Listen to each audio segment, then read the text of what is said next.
ఇండియాకి 1947లో స్వతంత్రం వస్తే, హైదరాబాద్‌కి మాత్రం 1948లో స్వాతంత్రం వచ్చింది. ఇంకా కరెక్ట్‌గా చెప్పాలంటే 13 నెలల పాటు సెప్టెంబర్‌లో వచ్చింది హైదరాబాద్‌కి స్వాతంత్రం. ఆ సంవత్సర కాలంలో రజాకర్ల పాలనలోనే ఎక్కువ కష్టపడ్డారు మన భారతీయులు. మనకి పుస్తకాల్లో గాని, చరిత్రలో గాని ఎప్పుడు గూడా ఒక మారణకాండ అంటే జలియన్‌వాలా బాగ్ మాత్రమే గుర్తొస్తుంది. పదుల సంఖ్యలో బ్రిటిషర్లు వందల మంది పంజాబీ సిక్కులను హతమార్చిన ఆ సంఘటన గురించి మనం ఎప్పుడూ మాట్లాడుకుంటూ వస్తాం గానీ, అంతకంటే దారుణమైన సంఘటన మన హైదరాబాద్‌కి అత్యంత చేరువలో ఉన్న వరంగల్ దగ్గరలోని బైరానపల్లిలో జరిగింది. దాదాపు 1200 మంది రజాకర్లు ఎగ్జాక్ట్‌లీ 1200 మంది రజాకర్లు కేవలం 119 మంది మాత్రమే ఉండే బైరానపల్లి అనే గ్రామం మీద అత్యంత దారుణంగా, అత్యంత హేయంగా, అత్యంత క్రూరంగా దాడి చేశారు.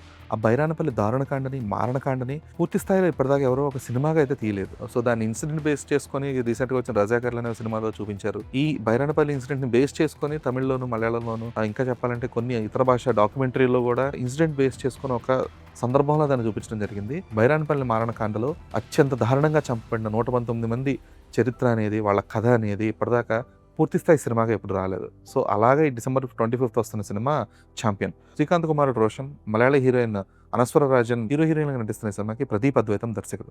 ఈ సినిమా ఆల్మోస్ట్ ఒక 4 ఇయర్స్ ప్రొడక్షన్‌లో ఉండింది. ప్రీ ప్రొడక్షన్ గాని, షూట్ గాని, పోస్ట్ ప్రొడక్షన్ గాని అంతా కలుపుకొని ఇంచుమించుగా 4 ఇయర్స్ స్పెండ్ చేశారు. బైరానపల్లి ఇన్సిడెంట్ అనేది చాలా హృదయ విదారక సంఘటన అన్నమాట అది. అంటే ఒక 1200 మంది రజాకర్లు ఒక 119 మందిని టార్గెట్ చేసి ఆ ఊరిని చుట్టుముట్టి వాళ్ళందరిని చంపి, మగవాళ్ళని ఉరితీసి, ఊర్లంతా ఈడ్చి, ఆడవాళ్ళని పదుల సంఖ్యలో మానభంగాలు చేసి, ఇంతకు మించి హేయమైన, ఇంతకు మించి నీచమైన, ఇంతకు మించి దారుణమైన సంఘటన అనేది నిజాం చరిత్రలో మరొకటి లేదు.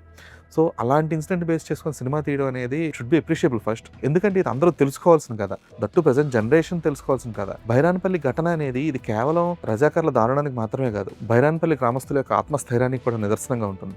కేవలం 120 మంది నుంచి 130 మంది దాకా ఉండే ఒక గ్రామ ప్రజలు రజాకర్లను ఎదిరించి ట్యాక్స్‌లు కట్టేది లేదని చెప్పేసి బలంగా నిశ్చయించుకొని, ఆ ఊర్లోకి రజాకర్లు ప్రవేశించకుండా, లేదంటే ఆ ఊరి మీద ఎవరు దాడి చేయకుండా చుట్టూ స్థావరాలు నిర్మించుకొని, వెపన్స్ కలెక్ట్ చేసుకొని ఒక నెల రోజుల పాటు రజాకర్లని చాలా గట్టిగా ఎదుర్కొన్నారు. ఇదంతా ఏదో కోపంతో చేసిన పని కాదు.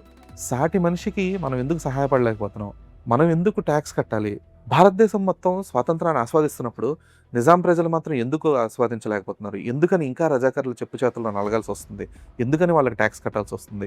అసలు వాళ్ళు ఎందుకని మనం తొలగాలి? అలాంటి ఒక ఆలోచన నుంచి పుట్టిన ఒక యుద్ధం ఇది. బైరానపల్లి ఘటన అనేది కేవలం 119 మంది చనిపోయినందుకు గుర్తుపెట్టుకోవాల్సిన విషయం కాదు. 1200 మంది రజాకర్లని కేవలం 119 మంది మాత్రమే ఎదిరించిన ఘటనగా గుర్తుపెట్టుకోవాలి. సో, ఇప్పుడు 'ఛాంపియన్' అనే సినిమాలో రోషన్ ఒక్కడే హీరో కాదు, లేదంటే అనస్వర ఒక్కతే హీరోయిన్ కాదు. ఈ 119 మంది ఎవరైతే ఈ 1200 మంది రజాకర్లని ఎదిరించి పోరాడారో వాళ్ళందరూ కూడా ఛాంపియన్‌లే. ఇలాంటి ఒక ఇన్స్పైరింగ్ స్టోరీని, అలాగే ఒక హృద్యమైన కథని తెర మీదకి తీసుకురావడం అనేది మామూలు విషయం కాదు. దట్ టూ ప్రొడక్షన్ విషయంలో ఎక్కడ వెనకాడకుండా ఆల్మోస్ట్ ఒక 40 క్రోర్స్ స్పెండ్ చేశారు Vyjayanthi movies and Swapna cinema 'champion' అనే సినిమా మీద.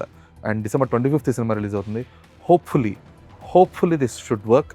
ఎందుకంటే ఇలాంటి కథలు ప్రెజెంట్ జనరేషన్‌కి తెలియాలి. భావితరాలకు బైరానపల్లి యొక్క ఆత్మస్థైర్యం గురించి తెలియాలి. సో, ఇలాంటి కథలు ఇంకా రావాలి. This is Dheeraj signing off.